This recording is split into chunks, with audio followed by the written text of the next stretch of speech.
देश का हाईटेक शहर तो अत्याधुनिक इलाका, प्लानिंग के साथ बनाई गई सोसाइटी और रिहायशी इलाकों के लिए एकदम परफेक्ट।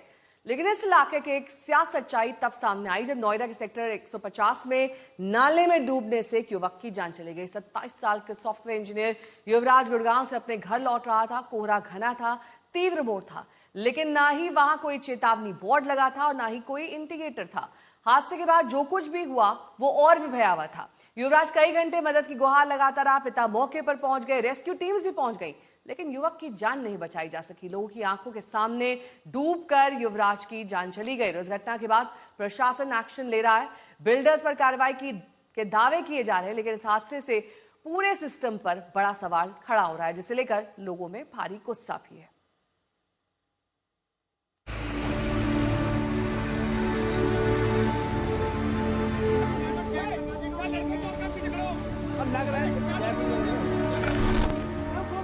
ऐसी दर्दनाक घटना जिसे लेकर गुस्सा है, आक्रोश है, नाराजगी है और सवाल तो कई सारे हैं। आखिर किसकी लापरवाही से यह हादसा हुआ?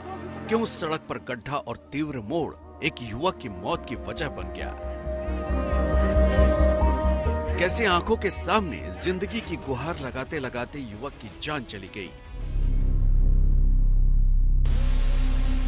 कैसे नोएडा जैसे शहर में व्यवस्था के सारे दावे धरे के धरे रह गए?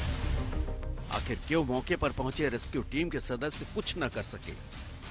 आने के बाद भी वो लोग मतलब मीनिंगफुल नहीं थे। उनके पास लिमिटेड रिसोर्सेज था और केवल रस्सी से ही वो लोग फेंक रहे थे और वहां रस्सी जा नहीं पा रही थी। फिर उनको अल्टरनेट ऑप्शन एडॉप्ट करना चाहिए था कि बोट का लेते यूज करते या कोई स्विमर या डाइवर होता, वो जाकर मेरे बेटे के पास पहुंच जाते तो उसकी जान बच सकती थी।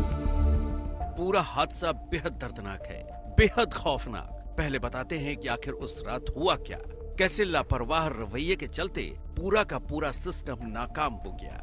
दरअसल 17-18 जनवरी की दरमियानी रात करीब 12 बजे युवराज गुरुग्राम से ड्यूटी कर घर लौट रहे थे।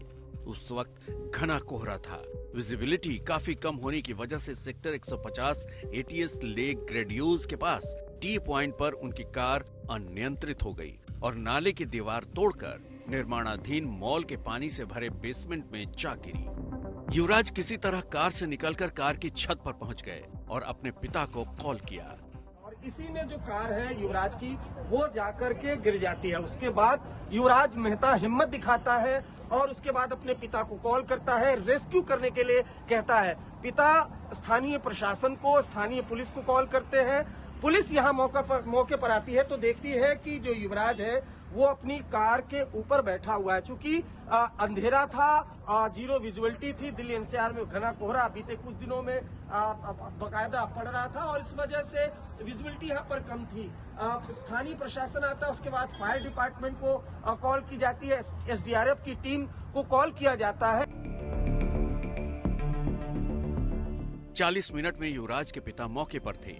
फिर पुलिस और दमकल कर्मी भी पहुंचे, लेकिन घने कोहरे और अंधेरे में ना तो किसी ने पानी में उतरने की हिम्मत दिखाई और ना उनके पास रेस्क्यू के पर्याप्त संसाधन थे। सुनिए उस सर्द रात में सबसे पहले पानी में उतरने वाले इस शख्स की जुबानी वो कहानी। 45 पे यहाँ आया हूँ। मैंने आके देखा है तो एसडीआरएफ बाड़े सिड्डी पे बैठ के बोल रहे थे कि इसमें ठंडा पानी है, सरिया, हम अंदर नहीं जाएंगे। जो लड़का मुझसे 10 मिनट पहले ही डूबा था, मैं बोला तुम बाहर आओ, मैं जाऊंगा अंदर। वो बाहर आए, मैंने अपने कपड़े उतारे, मैंने कमर पे अपने पर रस्सा बांधा और कम से कम 50 मीटर अंदर गया मैं और कम से कम 30 मिनट मैंने वो लड़का ढूंढा अंदर इस पानी में। रात 2:45 बजे 30 मिनट तक मैंने वो लड़का ढूंढा, ना तो मुझे गाड़ी मिली नहीं मुझे लड़का। सुना आपने, वहाँ सब थे लेकिन किसी की हिम्मत नहीं हो रही थी गड्ढे में उतरने की।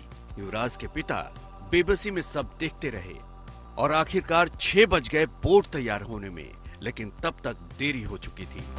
रिकवर करने के लिए वो लोग 3 से 4 के बीच में आए। ज्यादा टाइम का उतना एग्जैक्ट मुझे नहीं पता, मैं दौड़ भाग बहुत कर रहा था और 6 बजे उनका बोट जो है प्रिपेयर हुआ रिकवरी के लिए। 6 बजे मॉर्निंग। क्या तर्क दे रहे थे, क्यों अंदर नहीं गए वो देखने के लिए युवराज को? बोले कि इसमें बहुत गहरा है, जगह जगह सरिया है, वो उसमें हम नहीं जा सकते, वहाँ पर डैमेज हो सकता है। यानी जब मदद के अभाव में युवराज की सांसें रुक गई तब बोट तैयार हुआ। इसे सिस्टम की नाकामी नहीं कहेंगे तो क्या कहेंगे? नोएडा जैसी जगह का ये हाल है। सोचिए बाकी छोटे शहरों में क्या हाल होगा। ग्रेटर नोएडा से भूपेंद्र चौधरी, अरुण त्यागी के साथ अरविंद ओझा, आज तक।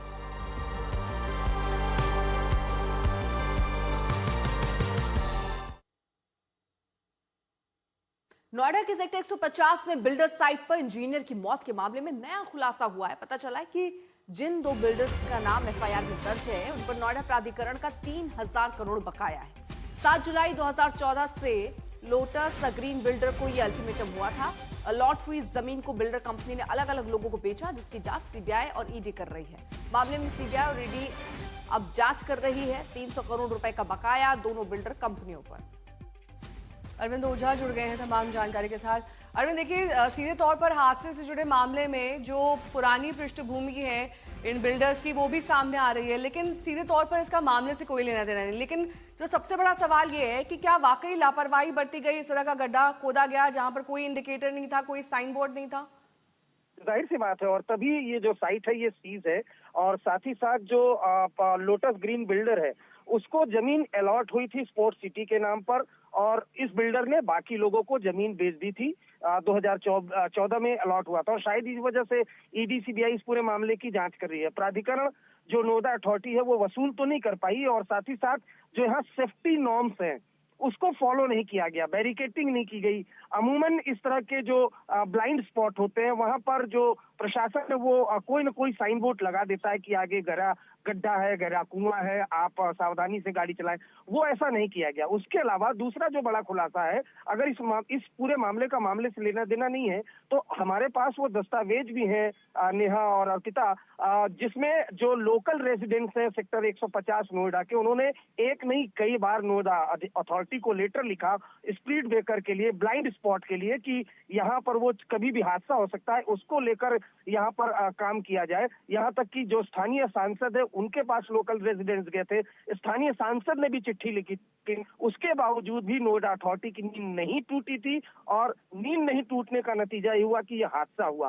बिल्डर की बात करें तो बिल्डर के खिलाफ अब इस पूरे मामले में एफआईआर दर्ज हुई है। कायदे से होना ये चाहिए था कि जवाबदेही तो नोएडा अथॉरिटी की भी है, उनके अधिकारियों पर भी मुकदमा होना चाहिए नेग्लिजेंसी का, लेकिन बिल्डर पर एफआईआर दर्ज हुआ और बिल्डर पर पहले से ही ईडी और सीबीआई का केस चल रहा है। जी, बहुत बहुत शुक्रिया आपका तमाम जानकारी के लिए। घटनास्थल के बारे में जानकारी दे रहे हैं हमारे सहयोगी अरविंद ओझा।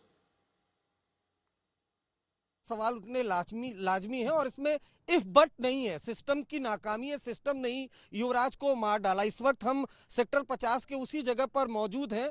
ये देखिए, ये जो वॉल है ये क्षतिग्रस्त हो रखी है, और स्थानीय लोगों ने बताया कि पहले भी इस तरह के हादसे हुए। शुक्रवार को युवराज की कार इस पानी के अंदर घुसी, उसके बाद कई घंटों तक जो युवराज है उस पानी में फंसा रहा। अपने पिता को उसने कॉल किया, लेकिन सिस्टम का निकम्मापन ये है कि यहाँ पर फायर 3 विभाग के लगभग 80 कर्मचारी, 3 विभाग कौन कौन से, पुलिस डिपार्टमेंट, फायर डिपार्टमेंट और एसडीआरएफ की टीम, वो यहाँ पर थी। लेकिन संवेदनहीनता ये है कि पिता का आरोप है कि जो अधिकारी है वो इस वजह से पानी में नहीं उतरे क्योंकि उनका कहना था एक तो पानी ठंडा है और अंदर सरिया भी हो सकता है। तो घंटों तक तो रेस्क्यू ऑपरेशन ही नहीं चला, और नतीजा ये हुआ कि एक पिता के सामने बेटे ने तड़प तड़प कर दम तोड़ दिया। अब देखिए, हालत ये है कि जब ये हादसा हो गया है तब यहाँ पर एक बैरिकेटिंग कर दी गई है, खाना पूर्ति यहाँ पर की गई है। दिल्ली से सटे नोएडा का ये हाल है। देखिए,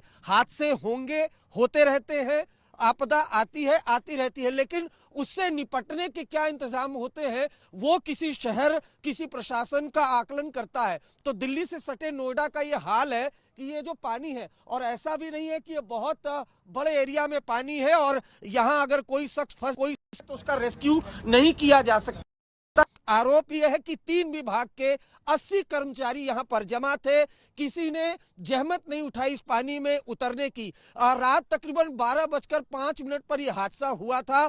उसके बाद युवराज अपनी कार के ऊपर आता है, पिता को कॉल करता है, पिता लोकल पुलिस को कॉल करते हैं।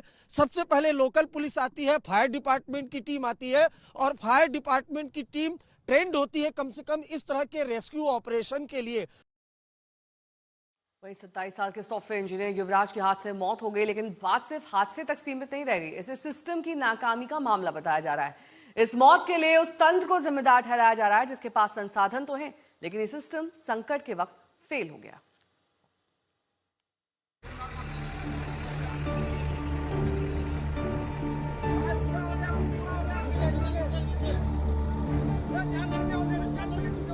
नोएडा के सेक्टर 150 में हुआ हादसा जितना दर्दनाक है उतना खौफनाक है, उससे भी कहीं ज्यादा सिस्टम शर्मनाक है जो ऐसे हादसों की वजह बना, जिसके चलते पिता के सामने जवान बेटा दुनिया से चला गया है।